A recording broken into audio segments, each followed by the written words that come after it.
Hey there, welcome back to another recipe video. Today I'm making this gorgeous rose hyaluronic acid jelly face mask, and all the ingredients for this recipe are provided to me by Brambleberry, who is the sponsor of today's video. Brambleberry carries a wide range of different ingredients to make soap, skincare products, and cosmetics. And I personally just want to take a second to thank Brambleberry for sponsoring me. You guys are the first skincare ingredient supplier to reach out to me and sponsor a video of mine, which really means a lot to me because I am constantly buying ingredients from ingredient suppliers, and you guys are the first to actually want to collaborate with me. Really makes me happy, so thank you so much for that. It means a lot. Also, just one more thing I noticed about Brambleberry that I really like is how many different unique recipes they offer. Not only do they sell the ingredients, but they offer a lot of recipes that show how to make a range of different products. So go check that out. They also recently came out with a new collection called the Skincare Collection. I'm using a few supplies from that collection in this recipe today, but the collection includes some water-soluble extracts, some new fragrance oils, some gorgeous frosted bottles and frosted jars. I'm actually going to be using the 2-ounce frosted jar in this video. So go check out their new skincare collection. I'm sure you'll find something that you want to try, and like I said, a few of those ingredients are going to be used in this recipe today. So I've actually formulated this jelly face mask to be great for all skin types. So no matter who you are, you should be able to benefit from this mask. So here is the formula I'm going to be using today, and here is the recipe I'm going to be using. This is a 200-gram recipe, which will fill up 2 2-ounce jars. If you aren't sure how to transfer a formula written in percents into a recipe weighed out in grams, then watch my video that I'll link down below. That'll explain to you guys exactly how to do that. So let's get into the recipe. The first thing we always want to do before we start formulating is sanitizing our work surface. I use 70% rubbing alcohol and just spray down my surface and wipe it away with a paper towel. Then you want to grab a digital scale, and I'm using a 250 milliliter glass beaker for phase A. And the first ingredient we're using is hyaluronic acid. This is an amazing humectant that helps hydrate the skin. It can hold 1,000 times its own weight in water, and hyaluronic acid is actually found in our skin naturally, but as we age, we do lose it. So it is a good idea to help replace some of that lost hyaluronic acid through our skincare products. Hyaluronic acid can, like I said, help hydrate the skin. It can help plump the skin and just create a more youthful appearance. So this is a wonderful ingredient for that. And it also is the ingredient that's going to be gelling our face mask since it's a high molecular weight hyaluronic acid.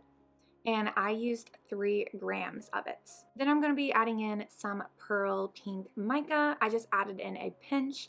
The weight did not pick up on my scale, so I can't tell you exactly how much I used, but your color may vary depending on how much you use. Then I'm adding in some glycerin, 20 grams to be exact, and this is another humectant which will help hydrate the skin. And lastly, for phase A, I'm adding in some Optifin ND. This is our preservative, and I'm using 3 grams. And then I'm going to combine everything together.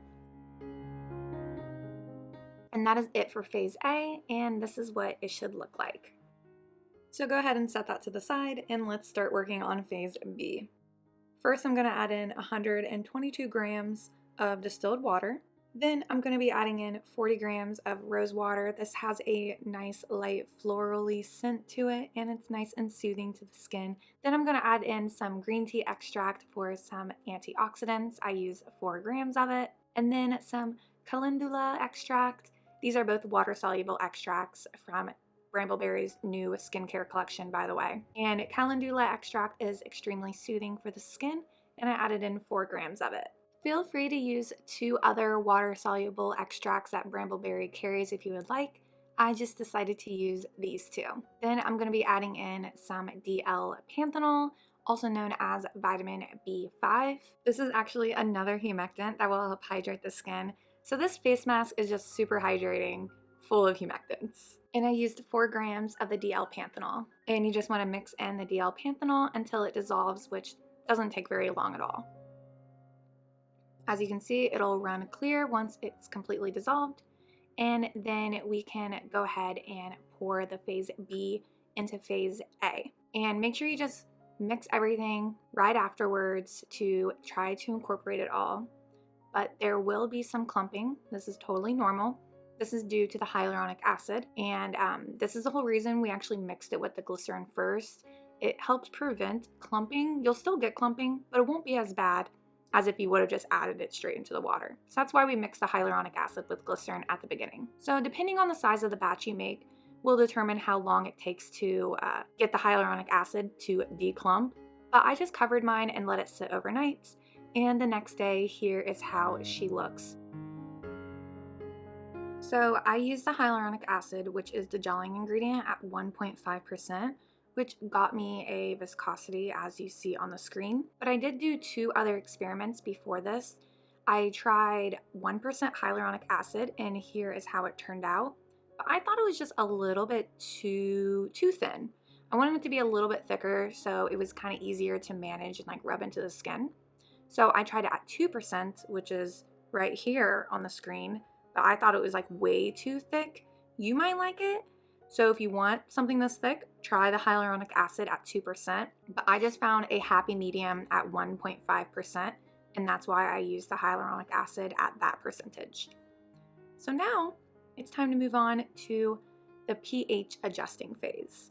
Our skin's natural pH is between 4.5 to 5.5. So we always want to check the pH of our products to make sure we have a pH in between that range.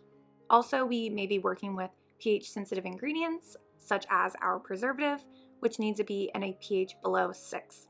So we do want to make sure we have a pH somewhere between 4.5 to 5.5. And as you can see, the pH is 3.89, which is too low for my liking. So we need to raise the pH. So we're going to use sodium hydroxide, which is also known as lye, to create a 10% dilution.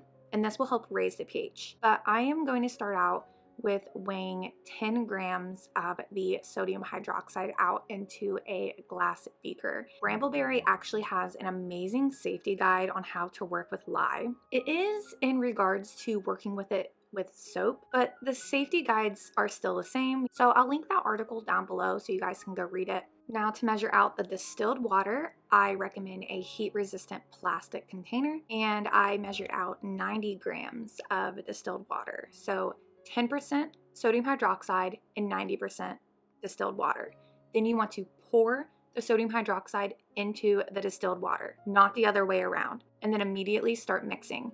You want to do this in a well-ventilated room or outside. And after you start mixing, you notice the water will be cloudy at first, and then it will go clear. And then once it returns to room temperature, because it will warm up, you can store it in some kind of plastic container. And I am going to go ahead and add in 5 drops of this sodium hydroxide solution into my beaker and mix it in and let it sit for about a minute before I take the pH again. And again, just grab a 20 milliliter, 25 milliliter beaker, whichever you have, add in about 3 scoops and place your pH meter in again. And I got the pH to 4.78.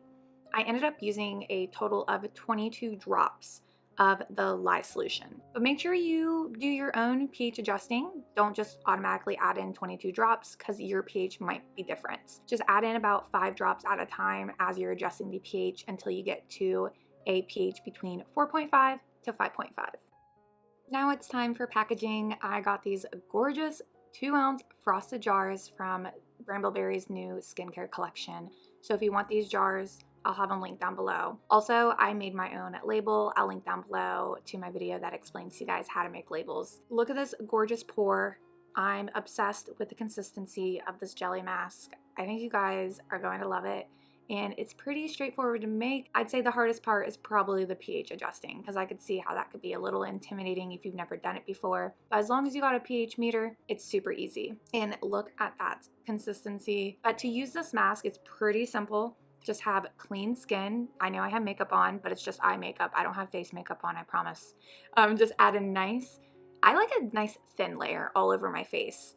And I just leave it on until it dries. You can give yourself a little facial massage if you want, whatever you want to do. Or you could do a really thick layer and then wash it off after like 20, 30 minutes, or I don't know, if it ends up drying, it doesn't matter, you can just leave it on.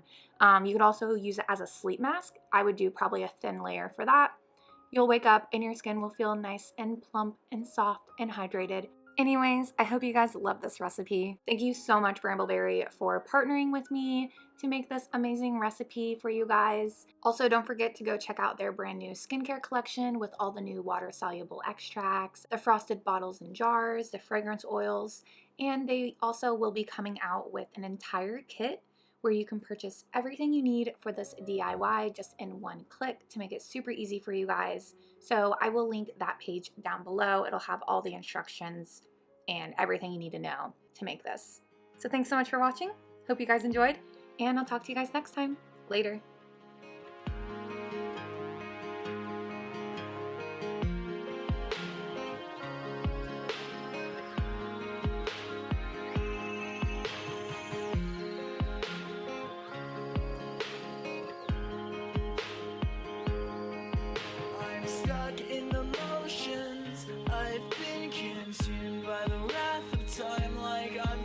I'm shattered in this life.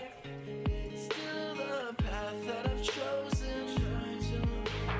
Because I've had a vision, now I'm on a mission to find myself.